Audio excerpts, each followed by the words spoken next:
ഇനി നമ്മൾ മാനേജ്മെൻറ്റ് ഡെഫിനിഷൻ്റെ രണ്ടാമത്തെ കാറ്റഗറി, അതായത് ആദ്യത്തെ കാറ്റഗറിയിൽ നമ്മൾ management is an art of getting things എന്നുള്ള രീതിയിൽ പറഞ്ഞു. രണ്ടാമത്തേന്ന് പറഞ്ഞാൽ management as A process. Management എന്ന് പറയുന്ന ഒരു പ്രോസസ്സാണ് എന്ന് പറഞ്ഞുകൊണ്ട് ആളുകൾ ഡെഫിനിഷൻസ് കൊടുത്തിട്ടുണ്ട്. അപ്പോൾ എന്താണ് പ്രോസസ്സ്? മാനേജ്മെൻറ്റ് ഒരു പ്രോസസ്സാണെന്ന് പറഞ്ഞാൽ പ്രോസസ്സ് എന്നതുകൊണ്ട് എന്താ നിങ്ങൾ ഉദ്ദേശിക്കുന്നത്? അതായത് സ്റ്റാർട്ടും എൻഡും നമുക്ക് പറയാനായിട്ട് പറ്റത്തില്ല അല്ലേ? അതൊരു സൈക്കിളാണ്. ഇങ്ങനെ ഒരിടത്ത് സ്റ്റാർട്ട് ചെയ്ത് ഒരിടത്തും ഇങ്ങനെ കറങ്ങി കറങ്ങി ഇങ്ങനെ ഒരു നെവർ എൻഡിങ് ആയിട്ട് പൊയ്ക്കൊണ്ടിരിക്കും. ഇവിടുന്ന് അങ്ങനെ അവിടുന്ന് ഇങ്ങനെ. അപ്പോൾ നമുക്കിതിൽ ഏതാണ് ഫസ്റ്റ് പോയിന്റ്, ഇനിഷ്യേറ്റിംഗ് ഫേസ് ഏതാണെന്ന് മനസ്സിലാക്കാനായിട്ട് പറ്റില്ല. അപ്പോൾ ഇതിങ്ങനെ ഒരു ചക്രം പോലെ കറങ്ങിക്കൊണ്ടിരിക്കും, നെവർ എൻഡിങ് ആണ്. അപ്പോൾ അങ്ങനെ ഒരു കാര്യത്തിനെയാണ് നമ്മൾ പ്രോസസ്സ് എന്ന് പറയുന്നത്. അതായത് മാനേജ്മെൻറ്റിൻ്റെ തിങ്കേഴ്സ് മാനേജ്മെൻറ്റിനെ ഒരു പ്രോസസ്സായിട്ട് കണക്കാക്കിയിരുന്ന ആളുകൾ കുറച്ചധികം മാനേജ്മെൻറ്റ് ഫങ്ഷൻസ് ഐഡൻറ്റിഫൈ ചെയ്തതിന് ശേഷം ഈ ഫങ്ഷൻസ് എല്ലാം ഒരു പ്രോസസ്സ് പോലെ ചെയ്തു വരുന്നതാണ് മാനേജ്മെൻറ്റ് എന്ന് പറഞ്ഞു. നിങ്ങൾ planning, organising, staffing, directing, controlling ഇതൊക്കെ പഠിച്ചിട്ടുള്ള ആളുകളല്ലേ?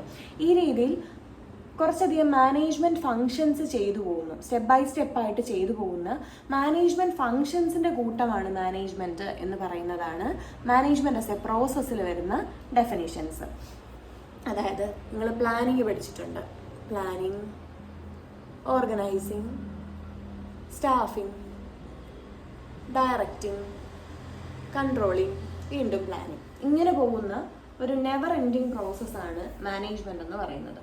അതായത് ഇതിൻ്റെ നമുക്കിപ്പോൾ പറയാം, ഞാൻ പ്ലാൻ ചെയ്തു. ഒരു മാനേജറോട് ചോദിക്കുകയാണ്, അദ്ദേഹം പ്ലാൻ ചെയ്യുന്നു, പ്ലാൻ ചെയ്ത് കഴിഞ്ഞു എന്നാർക്കെങ്കിലും പറയാൻ പറ്റുമോ? അതായത് ഒരു പ്ലാൻ വന്നു, അത് ഇംപ്ലിമെൻറ്റ് ചെയ്തു, കൺട്രോൾ ചെയ്തു, അതിൻ്റെ ഫലമായിട്ട് വീണ്ടും എന്തെങ്കിലും പ്ലാൻ ചെയ്യേണ്ടതായിട്ട് വരും. അപ്പോൾ അതിങ്ങനെ കറങ്ങി കറങ്ങി വന്നുകൊണ്ടേയിരിക്കും. ഇതിൽ ഒരു ആക്ടിവിറ്റിയും തീർന്നു കഴിഞ്ഞു എന്ന് പറയാനായിട്ട് പറ്റില്ല. സ്റ്റാഫിംഗ് ആണെങ്കിൽ നമ്മളൊരു എംപ്ലോയിയെ ജോലിക്ക് വെച്ചു.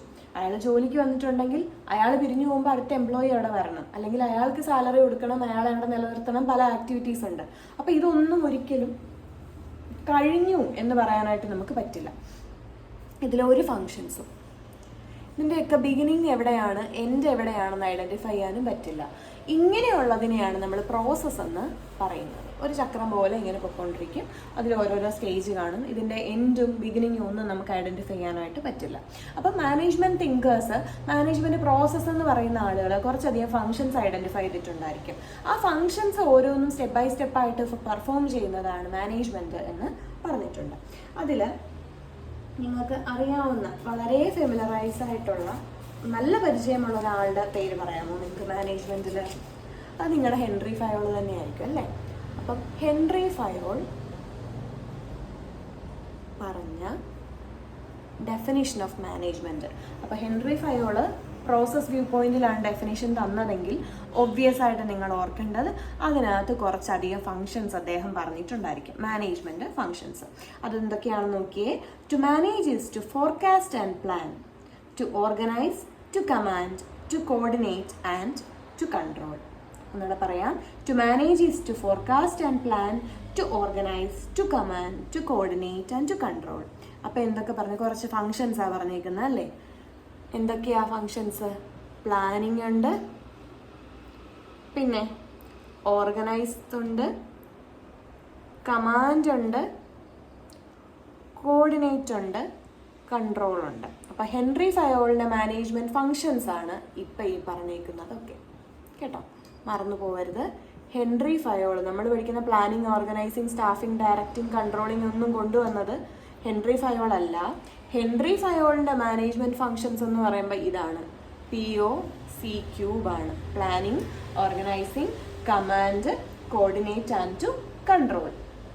ഇതിൽ planning, organising, command, coordinate and control ഇത്രയും ആക്ടിവിറ്റീസ് ചെയ്യുന്നത് കൊണ്ടാണ് മാനേജ്മെൻറ്റ് ഒരു പ്രോസസ്സ് ആവുന്നത്. അല്ലെങ്കിൽ മാനേജ്മെൻറ്റ് പ്രോസസ്സിനകത്ത് വരുന്ന ഫങ്ഷൻസ് ആണ് planning, organising, command, coordinating and control എന്ന് പറഞ്ഞതാരാണ്? Henry Fayol. ഇനി ഈ ഓരോ ആക്ടിവിറ്റീസും, അതായത് ഓരോ ഫങ്ഷൻസും നമുക്ക് വരുന്ന സമയങ്ങളിൽ പഠിക്കാനുണ്ട്. അതുകൊണ്ട് ഞാനത് ഓരോന്നും പറഞ്ഞു പോകുന്നില്ല. ഓർത്തിരിക്കുക, മാനേജ്മെൻറ്റ് ആസ് എ പ്രോസസ്സ് എന്ന് പറഞ്ഞാൽ കുറച്ചധികം ഫങ്ഷൻസിൻ്റെ കൂട്ടമാണ് മാനേജ്മെൻറ്റ് എന്ന് പറയുന്നത്. പല ആളുകൾ മാനേജ്മെൻറ്റ് ഫങ്ഷൻസിൽ അല്ലെങ്കിൽ മാനേജ്മെന്റിനകത്ത് ചെയ്യുന്ന ആക്ടിവിറ്റീസിനെ പലതായിട്ട് തിരിച്ചിട്ടുണ്ട്.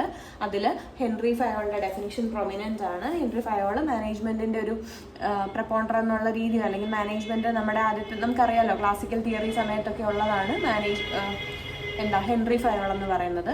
സോ അദ്ദേഹത്തിന്റെ ഫങ്ഷൻസ് ഓഫ് മാനേജ്മെന്റ് എന്ന് പറയുന്നത് ഈ planning, organising, command, coordinate and control ആണെന്ന് ഓർത്തിരിക്കുക. ഓക്കെ, ഇതാണ് മാനേജ്മെന്റ് ആസ് എ പ്രോസസ്സിൽ വന്നിട്ടുള്ള ഫസ്റ്റ് ഡെഫിനിഷൻ എന്ന് പറയുന്നത്. പിന്നീട് അധികം ആളുകൾ ഈ ഡെഫിനിഷന്റെ ഭാഗമായിട്ട് പലതരം ഫങ്ഷൻസ് ഇൻട്രൊഡ്യൂസ് ചെയ്തിട്ടുണ്ട്. നിങ്ങൾ അതിൽ ഓർത്തിരിക്കേണ്ടത് നമ്മുടെ planning, organising, staffing, directing and controlling. Planning, organising, staffing, directing and controlling ആണ് ഇപ്പോൾ നമ്മൾ വൈഡ്ലി യൂസ് ചെയ്യുന്ന മാനേജ്മെന്റിന്റെ ഫങ്ഷൻസ് എന്ന് പറയുന്നത്. ഇത് നമ്മുടെ ഹെൻറി ഫയോൾ കൊണ്ടുവന്നിട്ടുള്ള ഡെഫിനിഷനാണ്. ഇത് നമ്മൾ വൈഡ്ലി അക്സെപ്റ്റ് ചെയ്തിട്ടുള്ള management, planning, organising, staffing, directing and controlling, ഇത്രയും ഫങ്ഷൻസ് ആണ് മാനേജ്മെന്റിനകത്ത് പെർഫോം ചെയ്യുന്നത്. അപ്പോൾ ഇത് പിന്നീട് നമുക്ക് മുന്നോട്ടുള്ള ക്ലാസ്സുകളിൽ ഓരോന്നും ഡീറ്റെയിൽഡ് ആയിട്ട് പഠിക്കാനുണ്ട്. അതുകൊണ്ട് ഞാനത് ഓരോന്നും ഇപ്പോൾ പറഞ്ഞു പോകുന്നില്ല. ഓർത്തിരിക്കുക, മാനേജ്മെന്റ് ഡെഫിനിഷനിൽ ആദ്യം നമ്മൾ management as an art of getting things done പറഞ്ഞു. അവിടെ മേരി പാർക്കർ ഫോളറ്റിന്റെയും ഹെറോൾഡ് കൂൺസിന്റെയും ഡെഫിനേഷൻ പഠിച്ചു. ഇനി മാനേജ്മെന്റ് ആസ് എ പ്രോസസ്സിൽ നമ്മൾ പഠിച്ചത് ഹെൻറി ഫയോളിന്റെ ഡെഫിനേഷനാണ്. POC ക്യൂബ് വരുന്ന ഡെഫിനേഷനാണ്. അതും കൂടെ ഓർത്തിരിക്കുക. ഇനി നമുക്ക് ഡെഫിനേഷൻസ് ഒന്നുമില്ല. മാനേജ്മെന്റ് ക്ലാസിഫിക്കേഷനകത്ത് നമ്മൾ 2 എണ്ണം പറഞ്ഞു കഴിഞ്ഞ സ്ഥിതിക്ക് ഇനി നമ്മൾ ഓർത്തിരിക്കേണ്ട 2 ഏരിയകളും കൂടെ ഉണ്ട്. മാനേജ്മെന്റിനെ നമുക്ക് 2 രീതിയിലും കൂടെ ട്രീറ്റ് ചെയ്യാം.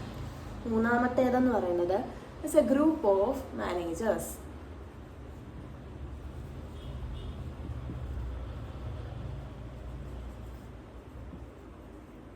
അതായത് കുറച്ച് ഞാൻ നേരത്തെ പറഞ്ഞില്ലേ, സ്കൂൾ മാനേജ്മെന്റ് അല്ലെങ്കിൽ ഹോസ്പിറ്റൽ മാനേജ്മെന്റ്, അങ്ങനെ മാനേജ്മെന്റ് ജോലി ചെയ്യുന്ന കുറച്ചധികം ആളുകളുടെ ഗ്രൂപ്പാണ് മാനേജ്മെന്റ് എന്ന ടേം കൊണ്ട് ഉദ്ദേശിക്കുന്നത്. അല്ലെങ്കിൽ മാനേജറായിട്ട് ജോലി ചെയ്യുന്ന കുറച്ചധികം ആളുകളുടെ കൂട്ടായ്മയാണ് മാനേജ്മെന്റ് എന്നാണ് ഈ ഒരു മീനിങ്ങിൽ നമ്മൾ കമ്മ്യൂണിക്കേറ്റ് ചെയ്യുന്നത്. ഇനി 4ാമത് ഒരു കോൺസെപ്റ്റും കൂടെ ഓർത്തിരിക്കണം, മാനേജ്മെന്റ് ആസ് എ ഡിസിപ്ലിൻ. അത് ഞാൻ ഓൾറെഡി പറഞ്ഞു കഴിഞ്ഞു. നിങ്ങൾ BBAയും MBAയും ഒക്കെ പഠിക്കുന്ന കുട്ടികളാണെങ്കിൽ നിങ്ങളുടെ പഠനശാഖ ഏതാണ്? മാനേജ്മെന്റ് ആണ്. സോ മാനേജ്മെന്റ് എന്നുള്ളൊരു ഏരിയയ്ക്ക് ഒരുപാട് ഇവല്യൂഷൻ സംഭവിച്ച് ഒരുപാട് തിയറീസും പ്രിൻസിപ്പിൾസും ഒക്കെ ഇവോൾവ് ചെയ്ത് വന്ന് മാനേജ്മെന്റ് ഇപ്പോൾ ഒരു ഡിസിപ്ലിനായിട്ട് നിൽക്കുകയാണ്. ഒരു മൾട്ടി ഡിസിപ്ലിനറിയാണ്. പല ഡിസിപ്ലിൻസിൽ നിന്നും തിയറീസ് അഡോപ്റ്റ് ചെയ്തുകൊണ്ട് ഒരു ഡിസിപ്ലിനായിട്ട് ഇന്ന് മാനേജ്മെന്റ് എന്നുള്ളൊരു പഠനശാഖ കൂടി വന്നിട്ടുണ്ട്. അപ്പം നമുക്ക് പറയാം, മാനേജ്മെന്റ് ഡെഫിനിഷൻസ് അല്ലെങ്കിൽ മീനിങ് പറയുന്ന സമയത്ത് തന്നെ 4ആയിട്ട് ക്ലാസിഫൈ ചെയ്യാം. ഫസ്റ്റ് കാറ്റഗറി എന്ന് പറഞ്ഞാൽ management is getting things done എന്നുള്ളൊരു ഡെഫിനിഷൻ. 2ാമത്തേത് മാനേജ്മെന്റ് ഇസ് എ പ്രോസസ്. 3ാമത്തേത് management is a group of managers. And 4ാമത്തേത് മാനേജ്മെന്റ് ആസ് എ ഡിസിപ്ലിൻ. ഇത്രയും കാര്യങ്ങളാണ് മാനേജ്മെന്റ് ഡെഫിനിഷൻ എന്നുള്ള ഏരിയയിൽ നിന്ന് നമുക്ക് ബേസ് ആയിട്ട് പഠിക്കാനായിട്ട് ഉള്ളത്.